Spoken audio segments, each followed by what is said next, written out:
Hey hello, balik lagi di channel Spoiler Moon dan kita akan lanjutkan lagi kisah hidup Fang Yuan. Nah, di part sebelumnya diceritakan kalau Fang Yuan itu masuk ke tanah terberkati Langya dan kemudian bertemu dengan roh tanah yang merupakan jelmaan atau perwujudan dari niat yang dimiliki oleh leluhur rambut panjang, di mana roh tanah ini sama seperti pemiliknya, dia sangat suka untuk melakukan pemurnian. Ya, dia juga sangat hebat dalam hal pemurnian meskipun tidak sekuat atau tidak sehebat leluhur rambut panjang itu sendiri. Dia juga banyak punya koleksi di dalamnya. Tetapi berkat bantuan dari roh tanah itu secara tidak langsung, Fang Yuan akhirnya bisa menanggulangi krisis yang dia alami. Dimana sekarang dia berencana untuk kembali ke tanah yang terberkati di Gunung Tianti, alias kembali lagi ke benua tengah. Seperti apa ceritanya, kita akan lanjutkan lagi di part 92. Dan kalau rekan-rekan mau berbagi donasi buat Mimin, boleh banget, bisa lewat traktir. Kita masuk ke dalam ceritanya. Di akhir part sebelumnya, setelah Fang Yuan keluar dari tanah terberkati Langya, Fang Yuan segera mengaktifkan Gu Cangkir perspektif gerak dan dia itu memberikan beberapa tugas pada roh tanah.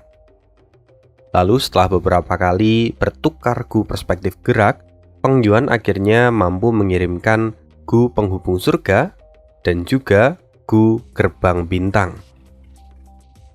Lantas, apa yang akan terjadi berikutnya? Karena sekarang Gu perspektif gerak juga sudah retak. Setidaknya, Gu perspektif gerak hanya bisa digunakan satu kali lagi. Kalau sampai kali ini gagal, maka Fang Yuan mungkin harus kehilangan koneksi dengan roh tanah yang ada di Gunung Danghun. Fang Yuan kini tampak menunggu. Dia tampak sangat khawatir, karena sampai detik ini, Gu perspektif gerak yang ada di tangannya masih belum juga menunjukkan tanda-tanda. Memang sebenarnya Gu perspektif gerak ini bisa digunakan dua arah, baik itu oleh Fang Yuan ataupun roh tanah. Tapi selama ini roh tanah tidak menghubungi Fang Yuan terlebih dahulu, karena roh tanah tahu bahwa kecepatan waktu di dalam tanah terberkati itu 5 kali lebih cepat daripada dunia luar. Kalau roh tanah tiba-tiba menggunakannya, bisa jadi itu akan menjadi sebuah masalah untuk Fang Yuan. Tapi kali ini Fang Yuan meminta roh tanah untuk menggunakannya terlebih dahulu ketika dia sudah menyelesaikan tugasnya. Nah, sekarang Fang Yuan menunggu roh tanah menyelesaikan tugasnya. Namun, rupanya menunggu seperti apa yang kita alami. Waktu berjalan begitu lambat dan rasa khawatir serta frustasi itu terus-menerus muncul, hingga membuat Fang Yuan sendiri tidak tenang. Dia berpikir apakah mungkin roh tanah telah gagal melakukan tugasnya. Setelah beberapa saat, tiba-tiba Gu gerbang bintang yang ada di tangan Fang Yuan mulai bergetar. Lalu setelahnya, Gu gerbang bintang terbang ke udara dan menyerap cahaya bintang yang ada di langit. Dalam sekejap, cahaya bintang itu berubah menjadi pintu oval yang berukuran sangat besar. Akhirnya, Gu gerbang bintang ini berhasil diaktifkan. Gumam Fang Yuan yang kemudian memasuki lubang hitam itu. Setelah Fang Yuan melintasi gerbang hitam itu, cahaya bintang segera berubah menjadi pusaran air dan membawa Fang Yuan menghilang dari sana. Tidak lama kemudian, Fang Yuan sudah berjalan keluar dari gerbang bintang yang ada di sisi lain. Dia melihat sekeliling dan Fang Yuan menyadari bahwa saat ini dia sudah berada di dalam tanah yang diberkati Gu Immortal. Melihat kedatangan sosok Fang Yuan, roh tanah segera menghampirinya. "Tuan, akhirnya Anda kembali," kata roh tanah dengan riang gembira. Bahkan dia sampai melompat ke arah Fang Yuan. Sementara itu, Fang Yuan pun tertawa dan mengusap kepala mungil dari roh tanah. "Ya, aku sudah kembali," kata Fang Yuan dengan lembut. Memang setelah beberapa bulan berlalu, akhirnya Fang Yuan kembali ke tanah yang terberkati ini.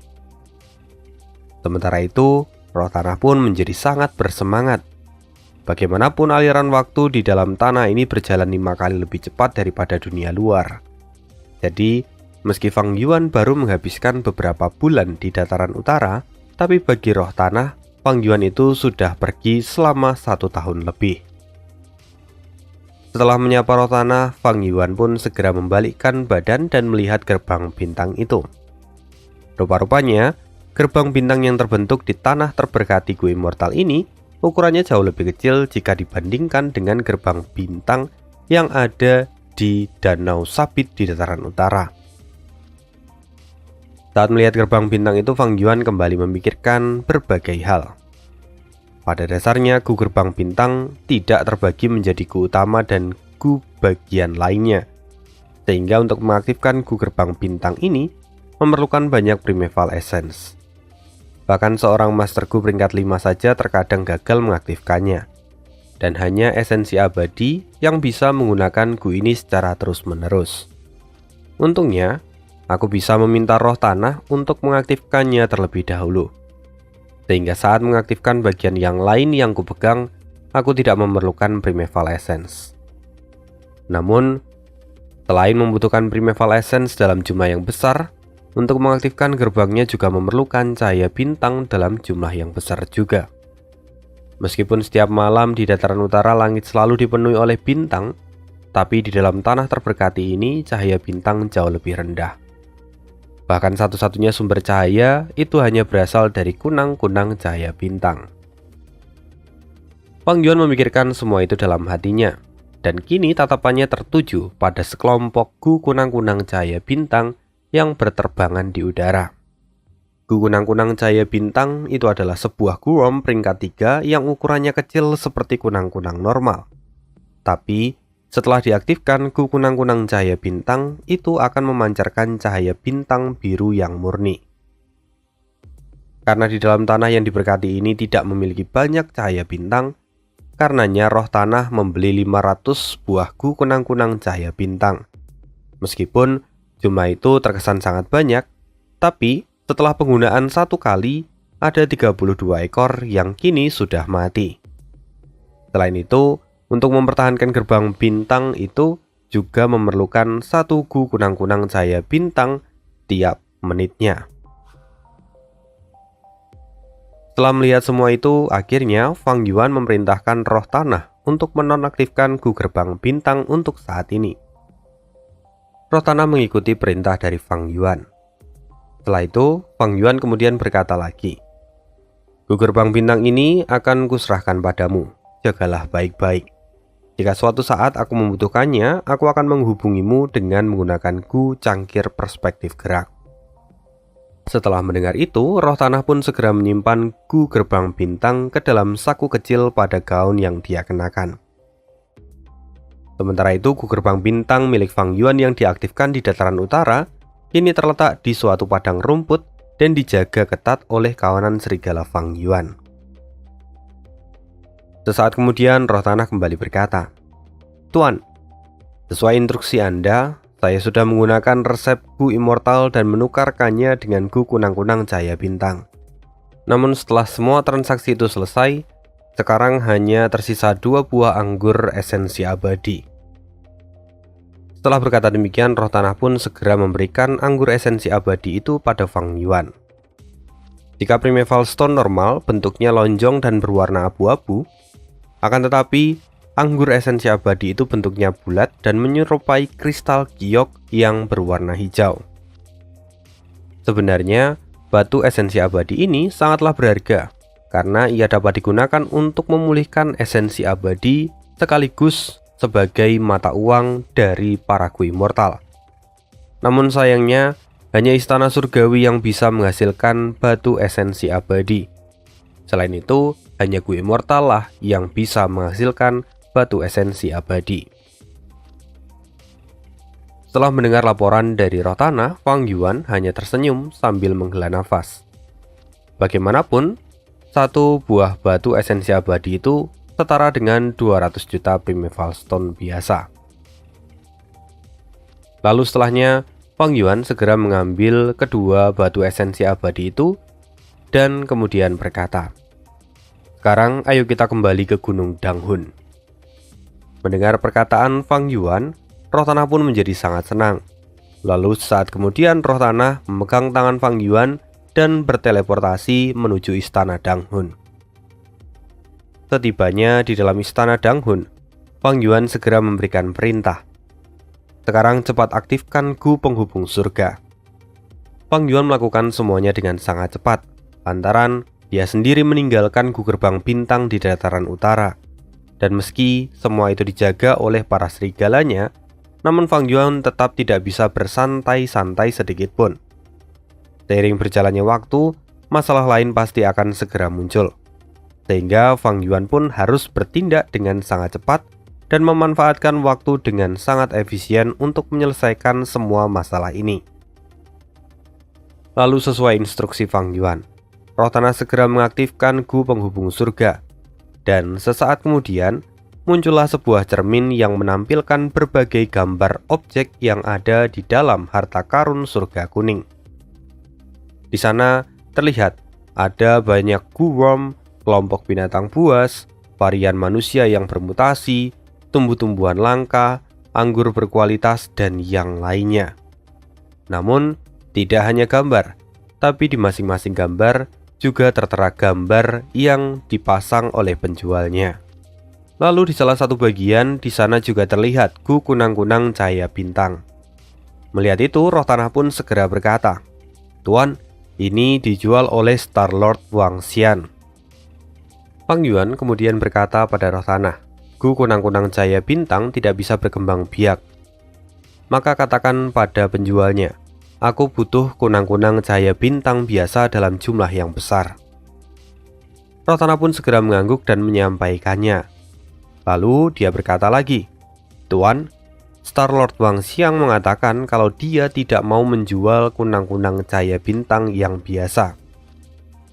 Mendengar itu, Fang Yuan tidak merasa kesal sedikit pun. Malahan, dia justru menyeringai dan berkata, "Memang di dunia ini tidak ada sesuatu yang tidak bisa dijual.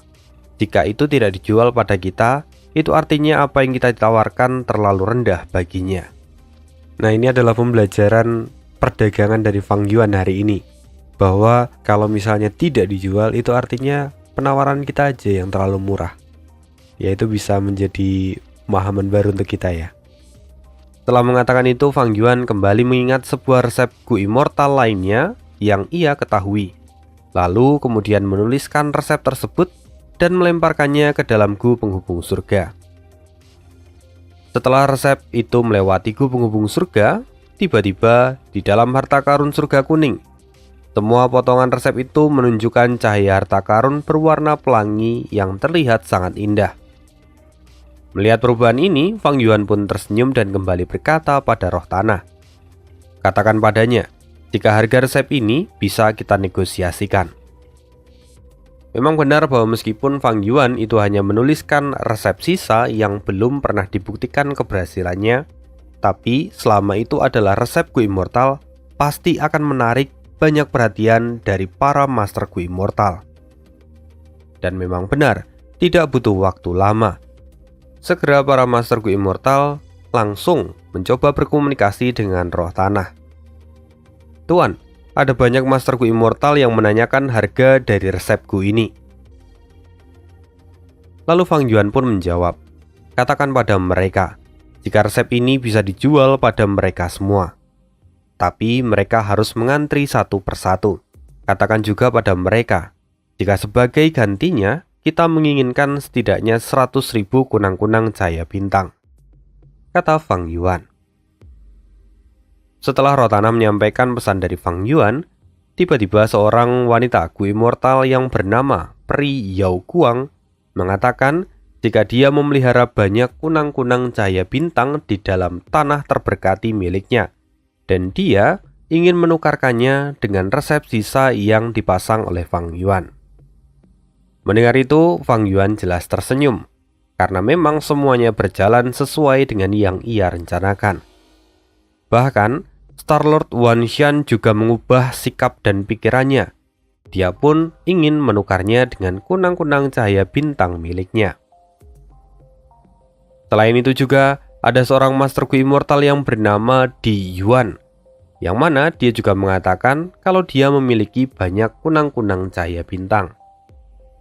Sehingga dari ketiga masterku immortal ini, mereka mendapatkan penawaran yang bagus. Namun Fang Yuan hanya terdiam untuk sesaat dan membiarkan mereka bertiga untuk terus memberikan penawarannya. Ketiga masterku immortal itu tidak melakukan penawaran yang agresif, melainkan mereka justru bernegosiasi dengan cara yang baik. Sesaat kemudian, mereka bertiga kemudian mengirimkan beberapa kunang-kunang cahaya bintang yang mereka miliki untuk dikirimkan ke dalam Gu Surga Penghubung. Dan 3 kelompok kunang-kunang itu memancarkan cahaya harta karun. Akan tetapi, kelompok kunang-kunang milik Peri Yao Guang memancarkan cahaya yang paling lemah, sedangkan cahaya kunang-kunang milik Star-Lord Wang Xiang memancarkan cahaya yang paling kuat. Sepertinya Star-Lord Wang Xiang ini memelihara banyak kunang-kunang cahaya bintang.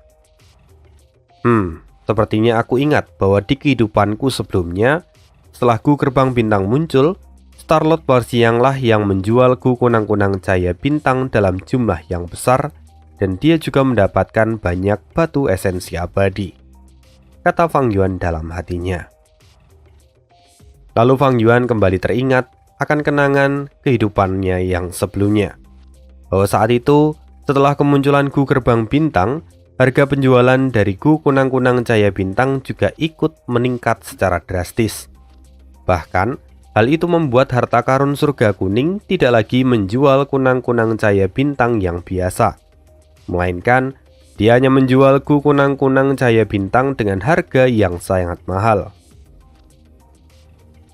Setelah memikirkan semua itu, akhirnya Fang Yuan pun menjual resep Gu immortal itu kepada mereka bertiga dan mendapatkan lebih dari 100.000 kunang-kunang cahaya bintang.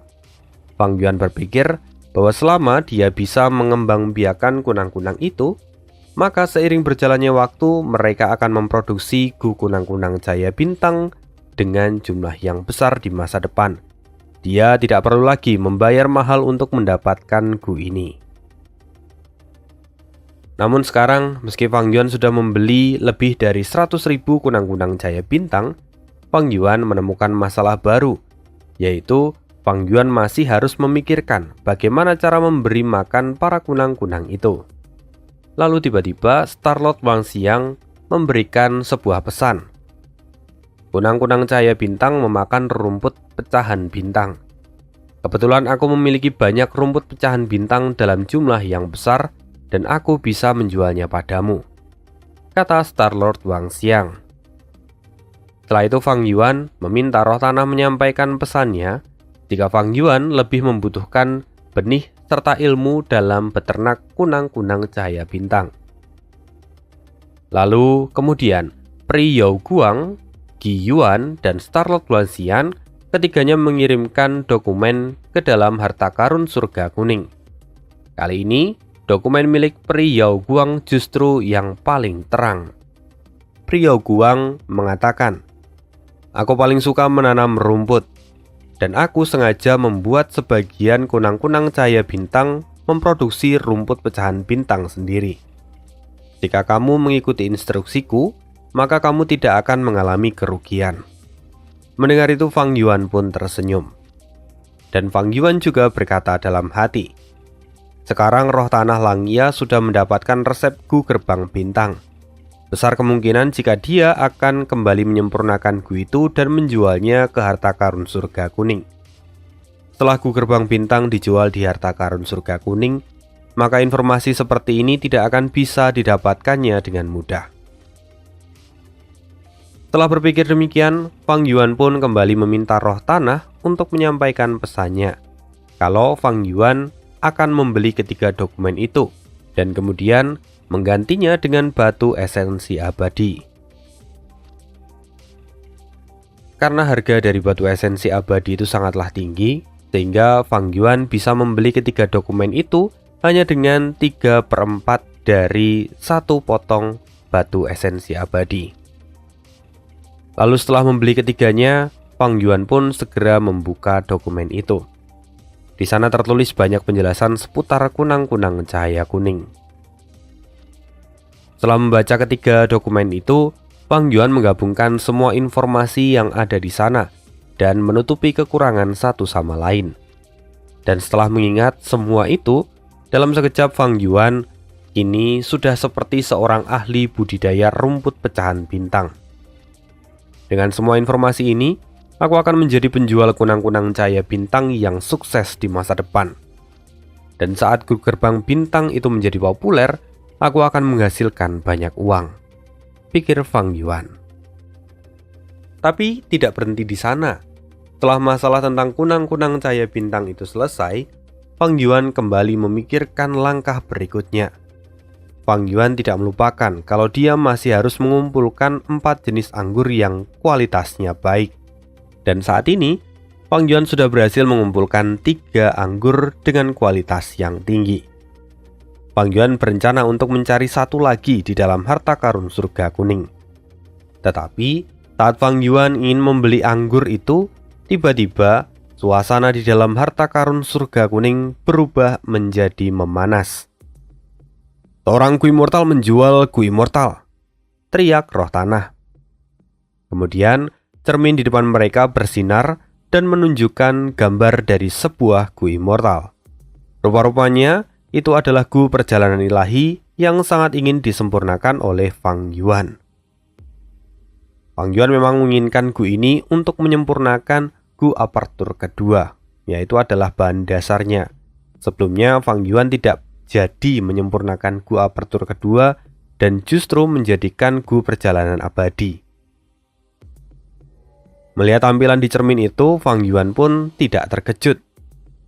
Gu Immortal yang dijual di sana persis sama seperti yang dia butuhkan. Ya memang, Fang Yuan sebenarnya sudah menduga bahwa hal ini mungkin saja terjadi. Ada orang lain yang sudah menyempurnakan Gu perjalanan ilahi itu lebih dahulu daripada dirinya. Pada akhirnya Fang Yuan hanya bisa tertawa meringis. Setelah semua yang telah kulalui, pada akhirnya aku memang telat satu langkah. Tanpa Gu perjalanan ilahi, maka aku tidak akan bisa menyempurnakan tahap terakhir dari Gu Aperture kedua. Tapi untungnya, Gu Aperture palsu sekarang masih bisa bertahan selama beberapa dekade ke depan. Artinya, aku masih punya kesempatan di masa depan. Fang Yuan sendiri kembali sadar. Terkadang, kenyataan di dunia ini memang tidak berjalan lancar sesuai dengan yang kita harapkan. Tapi, aku juga sudah terbiasa dengan hal ini. Karena sekarang Gu perjalanan ilahi dijual di dalam harta karun surga kuning, aku harus memeriksanya dan mungkin saja masih ada peluang bagiku untuk mendapatkan Gu ini, pikir Fang Yuan.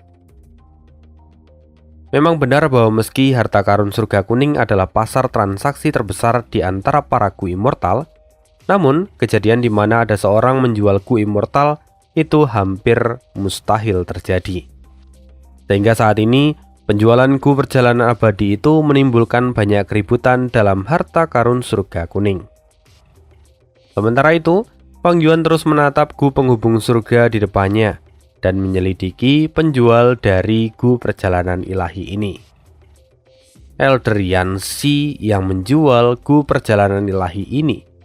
Dia dengan sengaja datang untuk mencariku. Bahkan, secara tidak langsung, dia terang-terangan meminta resep dari Gu Aperture kedua. Sungguh mengesankan. Sepertinya, dia adalah seorang Gu Immortal yang menekuni jalur kebijaksanaan kuno, yang mana dia mahir dalam prediksi dan deduksi. Fakta bahwa aku sudah menggunakan Gu penghubung surga dan mengakses harta karun surga kuning, sepertinya itu sudah diramalkan juga olehnya. Bahkan, kedatangannya saat ini sangat pas ketika aku sedang menelusuri harta karun surga kuning, pikir Fang Yuan. Fang Yuan menyadari bahwa siapa yang dia hadapi kali ini bukanlah orang sembarangan. Dia mampu memprediksi dan membuat deduksi yang tepat untuk dirinya. Fang Yuan pun bergumam. Sepertinya saat berada di Gunung Sanca di perbatasan selatan, aku terlalu banyak menarik perhatian orang. Bahkan seorang Gu Immortal dari jalur kebijaksanaan pun ikut datang untuk menemuiku. Sepertinya pada kehidupan kali ini aku sudah melakukan terobosan yang besar yang tidak pernah aku alami di kehidupan sebelumnya. Sesaat kemudian, Fang Yuan pun segera menghilangkan segala ketegangan di dalam hatinya. Pengalaman selama 500 tahun di kehidupan sebelumnya itu sudah mengasah kepekaannya terhadap bahaya yang mengancam. Menurut firasat Fang Yuan, gu perjalanan abadi ini sengaja dijual oleh Elder Yanxi untuk menarik perhatiannya. Bagus, dengan kedatangan gu immortal dari jalur kebijaksanaan ini, itu membuat semuanya menjadi jauh lebih menarik. Hanya gu perjalanan ilahi dan juga gu apertur kedua. Bagaimana mungkin kedua gu itu bisa menghentikanku? Meskipun gu immortal itu sangatlah penting, tapi aku tidak mungkin terjebak karena hal seperti ini. Tujuanku yang sebenarnya adalah mencapai ranah immortal, dan pada dasarnya gu immortal itu tidak lebih dari batu pijakan dalam perjalanan kultivasiku. Setelah itu, Fang Yuan memilih untuk tidak merespon penjualan itu. Dia lebih memilih untuk mengamati situasinya saat ini. Pada saat yang sama, di perbatasan selatan, tepatnya di dalam tanah yang terberkati Shengxi. Di dalam tanah terberkati itu, terdapat seorang laki-laki tua yang mengenakan jubah hitam dan mengeluarkan aura dari seorang gu immortal yang sangat mengerikan. Orang itu tidak lain tidak bukan adalah Elder Yanxi. Saat ini, Yanxi sedang duduk bersila di atas sebuah bantal sambil terus menatap gu penghubung surga yang ada di depannya. Tidak hanya itu, dia terus merasakan indera surgawi dari para master gu immortal yang melakukan penawaran terhadap gu perjalanan ilahi yang ia jual di dalam harta karun surga kuning. Tidak hanya itu, rupa-rupanya Zhao Jiu, seorang master gu yang terkenal sebagai dokter hantu pembunuh di perbatasan selatan, juga sedang berlutut di depan Elder Yanxi. Zhao Jiu terus memandangi gu penghubung surga itu untuk waktu yang lama, sebelum akhirnya menunjukkan kekecewaannya. Guru, sepertinya Fang Yuan tidak terpancing dengan umpan yang kita berikan, kata Zhao Jiu. Sementara itu Elder Yanxi, dia tampak tersenyum dan tidak menunjukkan ekspresi kesal sedikit pun. Rupa-rupanya sasaran kita kali ini cukup menarik. Dia sangat pandai dan tidak tergiur pada umpan yang sudah kita pasang. Sebagai seorang manusia biasa, wataknya sudah melampaui para master gu immortal pada umumnya. Tapi dia sungguh berani karena sudah menjadikanmu sebagai budaknya dan mengacaukan sekte bayangan kita. Semua tindakannya itu hanya akan membawa dirinya pada kematian. Tunggu saja, kata Yanxi. Mendengar itu Zhao Jiu pun segera membungkukkan badan dan berkata, semua bisa teratasi berkat kedatangan guru. Jika tidak, aku pasti akan menjadi budak orang itu seumur hidupku. Lalu setelahnya, Yanxi mengangkat kepalanya dan berkata, muridku Zhao Jiu, aku sudah mengubah gu perbudakan yang ada di dalam tubuhmu. Menurut prediksiku, Fang Yuan akan bergabung dengan pertarungan besar di Gunung Yitian. Pada saat itu, kau bisa menjadi mata-mata di sisinya dan tunggu kesempatan yang bagus untuk menyerang. Baik guru, jawab Zhao Jiu dengan cepat. Lalu sekarang, turunlah dan panggil adik perempuanmu Baining, kata Yanxi. Setelah mendengar itu, Zhao Jiu pun segera meninggalkan ruangan itu dan memanggil Baining. Tidak perlu waktu lama, Baining segera memasuki ruangan itu dan bertemu dengan Yanxi. Tanpa basa-basi, Yanxi segera mengaktifkan sebuah gu immortal, yang mana itu memancarkan cahaya yang terang dan indah. Lingkaran cahaya itu segera menutupi seluruh tubuh Baining, dan dalam sekejap, tanaman merambat yang berwarna kuning kehijauan menempel erat di sekitar dinding apertur Baining. Setelah beberapa saat, Yanxi menarik kembali gu immortal miliknya dan berkata, sudah cukup, aku sudah menggunakan gu immortal untuk memperkuat apertur milikmu. Namun, berdasarkan kecepatan kultivasimu, setelah 3 bulan berlalu kau harus kembali ke sini dan memperkuat aperturmu lagi. Memang benar bahwa sejak pertarungan di Gunung Sanca, bakat Baining sudah pulih menjadi 100%. Dan sekarang, dia memiliki bakat dari 10 fisik ekstrim jiwa es gelap utara. Sehingga Primeval Essence Baining pun sudah menjadi 100% dan sangat membebani apertur miliknya. Jika bukan karena Yancy yang selalu memperkuat apertur milik Baining, mungkin Baining tidak akan bisa bertahan sampai detik ini. Namun, meski Yancy adalah penyelamat hidupnya, tapi Baining sama sekali tidak terlihat bersyukur dan sikapnya pun terus acuh tak acuh. Bagaimanapun, setelah melakukan perjalanan yang sangat panjang bersama dengan Fang Yuan, Baining itu sudah mempelajari banyak hal tentang kehidupan. Karena itu juga Baining sekarang bukanlah anak yang naif dan polos, sama seperti saat dia masih ada di Gunung Qingmao. Karena Baining sudah tidak lagi polos, lantas bagaimana mungkin Baining bisa ada di sini? Semuanya itu karena Zhao Jiu.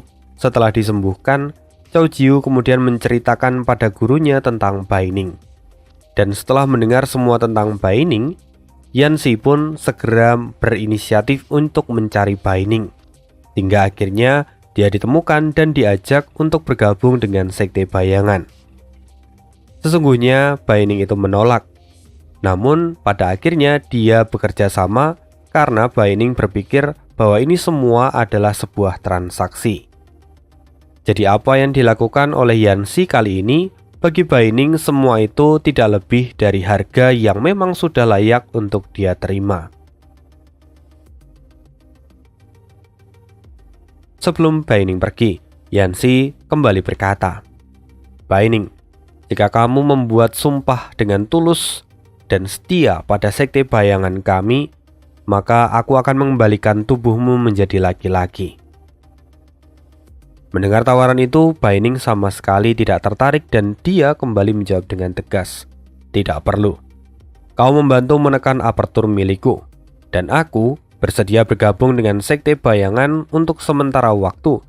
Sekaligus aku akan membantumu menangani masalah Fang Yuan dan mendapatkan kembali Gu Perjalanan Abadi yang dia bawa. Hubungan kita tidak lebih dari sebuah transaksi yang adil dan saling menguntungkan. Sedangkan untuk mengembalikan diriku menjadi laki-laki, aku sendirilah yang akan mengambilnya dari tangan Fang Yuan. Dengan begitu, maka aku bisa mendapatkan identitasku lagi dan aku bisa membanggakan semua itu atas diriku sendiri. Karena bagiku tidak ada artinya jika semua itu kudapatkan dari orang lain." Setelah berkata demikian, Baining pun segera meninggalkan ruangan rahasia itu. Sejak awal Baining memang dia tidak menyukai Yancy. Meskipun Yancy adalah seorang Master Gu Immortal peringkat 7 dan menekuni jalur kebijaksanaan, tetapi Baining selalu merasa kalau Yancy itu memiliki motif tersembunyi untuk mendekatinya. Ditambah lagi, Baining adalah orang yang tidak takut mati, sehingga dia tidak segan-segan untuk membantah perkataan dari seorang Gu Immortal. Namun, karena Baining dan Yancy memiliki tujuan yang sama, yaitu untuk berurusan dengan Fang Yuan, maka Baining pun menyetujui transaksi ini, dan dia bersedia bergabung dengan Sekte Bayangan untuk sementara waktu. Ketika memikirkan tentang Fang Yuan, Baining tidak bisa lagi menahan dirinya dan menjadi sangat kesal ketika mengingat peristiwa yang terjadi di Warisan Tiga Raja. Saat itu di hadapan semua orang, Fang Yuan berhasil menyempurnakan Gu Immortal dan akhirnya melarikan diri. Tak lama kemudian, tanah terberkati itu runtuh dan menimbulkan kekacauan. Sehingga para Master Gu yang ada di sana pun bergegas meninggalkan Gunung Sanca. Runtuhnya tanah warisan itu menimbulkan angin yang sangat kencang dan menyapu bersih seluruh wilayah Gunung Sanca. Dan setelahnya, Gunung Sanca berubah menjadi dataran dengan tanah yang sangat tandus. Setelah peristiwa itu, nama Fang Yuan terus menjadi topik perbincangan semua orang, dan beritanya pun menyebar ke seluruh perbatasan selatan. Terlebih, setelah Fang Yuan menghilang, para Master Gu Immortal pun segera memberikan perintah kepada pasukan mereka untuk mencari keberadaan Fang Yuan. Sedangkan Bai Ning yang selama ini melakukan perjalanan bersama Fang Yuan tentu saja menjadi target pencarian. Dia dikejar-kejar oleh semua orang kemanapun dia pergi. Karena Bai Ning memiliki ikatan persaudaraan dengan Wei Yang. Di sana, dia kemudian dipertemukan dengan Zhou Jiu. Dan karena itulah, Bai Ning pada akhirnya bergabung dengan Sekte Bayangan. Itulah semua ingatan pahit yang dialami oleh Bai Ning. Dan sekarang Bai Ning pun sudah keluar meninggalkan ruangan dari Yanxi. Di dalam, setelah kepergian dari Bai Ning, ekspresi dari Yanxi yang sebelumnya sangat ramah berubah menjadi suram. Sikap Bai Ning yang tegas itu bahkan sampai membuat Yanxi kerepotan untuk mengendalikannya. Anak ini benar-benar tidak peduli dengan kedudukan dan juga moralitas. Selama ini dia tetap berada di dekatku hanya karena situasi yang mendesaknya. Dia bukanlah tipe orang yang mudah untuk dikendalikan dan tidak akan berdiam diri saat berada di bawah kepemimpinan orang lain. Tapi itu tidaklah penting. Memangnya kenapa aku harus mengkhawatirkan hal kecil semacam itu? Gumam Yanxi. Setelah itu Yanxi pun mengalihkan pandangannya dan kembali melihat harta karun surga kuning.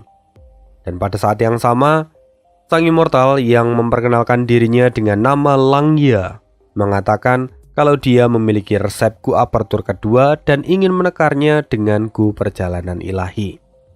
Melihat itu, Yanxi kembali tersenyum lebar. Akhirnya, ikan kecil tidak memakan umpanku, tetapi ikan yang lebih besar memakan umpanku. Memang benar bahwa Yanxi itu menargetkan Fang Yuan, tetapi itu hanyalah ikan kecil yang diharapkan oleh Yanxi. Ikan yang jauh lebih besar tidak lain tidak bukan adalah roh tanah Langya. Berdasarkan cerita yang beredar, tanah yang terberkati Langya memiliki resep penyempurnaan Gu yang tak terhitung jumlahnya. Setelah sekian lama, tanah warisan itu masih bisa berdiri kokoh hingga saat ini. Jadi tidak heran kalau tempat itu dijuluki sebagai tanah terberkati nomor 1 di seluruh benua. Yang lebih penting lagi, di dalam tanah yang terberkati itu, dia memiliki banyak Gu Immortal serta memiliki harta karun Imperial Lotus. Aku harus mendapatkannya. Gumam Yanxi yang kini dia tampak sangat tamak dan serakah. Setelahnya Yanxi pun segera menerima tawaran dari roh tanah Langya, lalu segera menyelesaikan transaksi di antara mereka. Dan di sisi lain, roh tanah Langya kini terus memandangi Gu Perjalanan Ilahi itu dengan semangat membara. Dia sangat senang karena akhirnya bisa mendapatkan Gu Perjalanan Ilahi. Akhirnya, aku mendapatkannya. Sudah sejak lama aku ingin menyempurnakan Gu Apertur kedua. Akhirnya, datang juga kesempatanku, kata roh tanah Langya. Setelah itu, roh tanah Langya kembali mengaktifkan Gu penghubung surga dan mencari bahan-bahan lain di dalam harta karun surga kuning. Setelah melakukan beberapa transaksi, akhirnya roh tanah Langya berhasil mendapatkan bahan-bahan penyempurnaan Gu Apertur kedua tanpa kendala sedikit pun. Sedangkan Yanxi saat ini terus tertawa dan merasa sangat puas dengan transaksi kali ini. Transaksi Gu langka seperti itu pasti akan diperhatikan oleh banyak Gu Immortal. Bahkan Fang Yuan pun memperhatikannya. Melihat semua itu, Fang Yuan pun tampak berpikir, siapa sangka bahwa roh tanah Langya lah yang akan membeli Gu itu. Semua seperti yang kuharapkan, pikir Fang Yuan dalam hati. Setelah beberapa saat Fang Yuan memperhatikan bahwa roh tanah Langya membeli banyak bahan untuk menyempurnakan Gu Apertur kedua. Dan di saat yang sama, Fang Yuan melihat beberapa nama Master Gu Immortal yang menjual bahan-bahan itu. Di antaranya, Xie Jiaxi dari jalur logam, Wang Ganyan dari jalur jiwa, Pritanshian dari jalur kayu, dan Sui Xiong dari jalur perbudakan. Fang Yuan merasa aneh ketika membaca nama-nama itu. Nama-nama ini terdengar sangat familiar. Bukankah mereka semua adalah Master Gu Immortal yang berpartisipasi dalam serangan gelombang kedua di tanah Langya? Untuk sesaat, Fang Yuan akhirnya menyadari bahwa dia baru saja melihat sebuah peristiwa yang tidak tercatat di dalam sejarah. Jadi seperti itu. Di kehidupanku sebelumnya, tanah yang diberkati Langya mengalami 6 kali gelombang serangan, dan pada akhirnya runtuh pada serangan ke-7. Rupa-rupanya ada manipulasi besar di belakang layar. Sungguh, rencana ini sangatlah jahat, kata Fang Yuan dalam hati ketika mencermati rencana di balik semua ini. Rupanya, tujuan dari Yanxi menjual Gu Perjalanan Ilahi itu bukan hanya untuk menargetkanku, tapi target utamanya justru adalah tanah terberkati Langya. Dari 7 gelombang serangan itu, ada berapa banyak manipulasi yang sudah dia atur. Selain itu, Elder Yanxi adalah seorang Gu Immortal dari perbatasan selatan. Tapi, mengapa para Gu Immortal di dataran utara mengikuti instruksinya? Apakah Yanxi hanya tidak sengaja memanfaatkan mereka, atau justru diam-diam ada kesepakatan di antara mereka? Fang Yuan berpikir semakin dalam. Meskipun dia tidak bisa mengetahui dengan jelas semuanya, tapi satu hal yang pasti, bahwa Fang Yuan sudah mengetahui kalau Yanxi itu telah menyusun rencana yang begitu matang dan melibatkan para Master Gu lainnya. Saat ini, Fang Yuan masih belum menyadari kalau Yanxi adalah bagian dari sekte bayangan yang pernah dia dengar. Tapi, Fang Yuan sudah bisa membayangkan seberapa besar kekuatan yang dimiliki oleh sekte ini, karena kekuatannya bahkan tersebar di perbatasan selatan hingga dataran utara. Sayangnya, Fang Yuan belum pernah mendengar tentang sekte besar itu, bahkan di kehidupan sebelumnya. Setelah itu Fang Yuan kembali berkata, terlepas dari semua itu, Yanxi bukanlah orang sembarangan. Di mana dia di kehidupanku sebelumnya? Mengapa aku belum pernah mendengar namanya? Setelah termenung beberapa saat, Fang Yuan menyadari bahwa transaksinya kali ini di dalam harta karun surga kuning rupa-rupanya justru membuka pikirannya semakin lebar. Kini Fang Yuan semakin menyadari betapa sulitnya situasi ke depannya, serta masih ada banyak musuh kuat yang harus dia hadapi untuk mewujudkan impiannya. Memang, mimpi yang terdengar tidak realistis karena Fang Yuan ingin menuju kehidupan kekal di ranah immortal. Apakah Fang Yuan akan berhasil atau tidak dalam mewujudkan impiannya, Fang Yuan tidak pernah mempertimbangkannya. Karena satu hal yang pasti bagi Fang Yuan, selama dia melakukan semuanya dengan baik, dia tidak takut gagal, dia tidak takut mati, dan dia tidak akan menyesali apa yang pernah dia lalui.